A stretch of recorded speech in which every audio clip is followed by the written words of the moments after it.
I want to talk about June 1967. I want to talk about the Monterey Pop Festival. I want to talk about Jimi Hendrix's triumphant return to America, using the Stratocaster, a fuzz tone, and one of the first appearances of a Marshall on American soil. Let's see if we can cop it with the Helix here. And here we go.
All right, let's get down to the nuts and bolts explanation of what's happening here with this clean to mean stuff.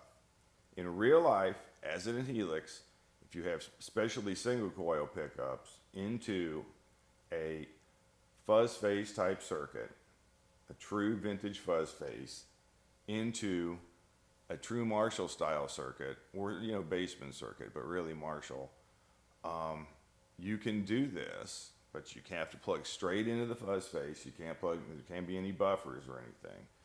And so what's happening here on Killing Floor intro, the guitar is on about 5. You're hitting it pretty hard, and you're getting kind of a hard rock sound, I would say.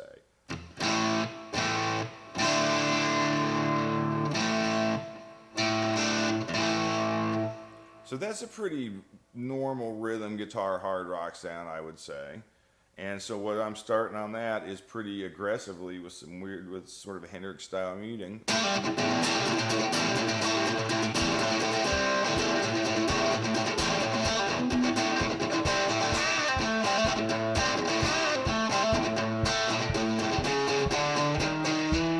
And on the E, and I've studied the tape, it's filmed very well. You can see Jimmy look down. He's not stepping on the fuzz and turning it on. He's doing this on the guitar, and you can see his head go down to look for the knob to go up to 10 from 5 on the E after he walks right up. He gets an open E, he looks down, he cranks it, he goes into the Killing Floor riff, the A7, and he's off. All right, then elsewhere in the show, without ever turning the fuzz off, he goes off into his version of like a Rolling Stone. I think he's on the neck pickup. I'll be on the neck pickup either way.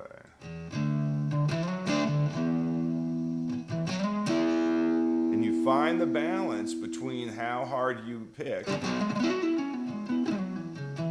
As a player, I mean, it's about you. You're playing this, not Jimmy ain't playing it for you. And you can be really close to 0. This is the strange thing about this Fuzzface stuff. Your knob from 1 to 10 is like the same volume. And the Helix is doing such a good job of replicating that. I cannot tell you. I've had the fortune to play vintage amps and boutique amps of every stripe, from Bruno to Top Hat to Three Monkeys, to original boogies, to vintage plexis, and Germanos, and I can't even list all the crap I got to play. And it's all wonderful stuff. But let me tell you what, this patch right here is nailing this phenomenon. Now, there's a couple of tweaks I've done in here. They're probably have this patch up on the marketplace. And the tweaks have allowed it to act exactly like it does in real life with the real equipment, just to have that clean demean, which is so nice. So anyway, that's what I wanted to talk about. Jimi Hendrix Experience. There was no buttons to push. He had Bob Dylan's grandma on bass. You can tell I've been watching the DVD over and over and over. Y'all hang tight. Do keep in mind that this is going to be a patch that has white noise no matter what you do, especially when you turn down, because we've got the Fuzzface cranked into the Marshall head.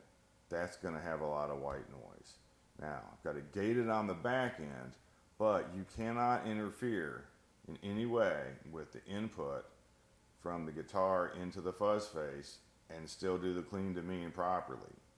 So, keep in mind that when you turn down, you're going to hear, because it's all the same as when you're cranking with full volume fuzz, and you don't notice it like any other distortion pedal. But when you cut the gain, it seems like that hiss is still there, and that's how it is in real life with real equipment. We're in the virtual digital world here. So don't, if that's going to deter you, find a more modern kind of fuzz tone and stuff. But I'm trying to do kind of a vintage dive with the Helix, which has been so much fun. But just like vintage stuff, I mean, the Helix does a great job replicating it, and there is noise. So just keep that in mind when you're doing stuff like this. Just like in real life, you can get some noisy circuits, and the tone is worth it to me. It's not that noisy. I love it.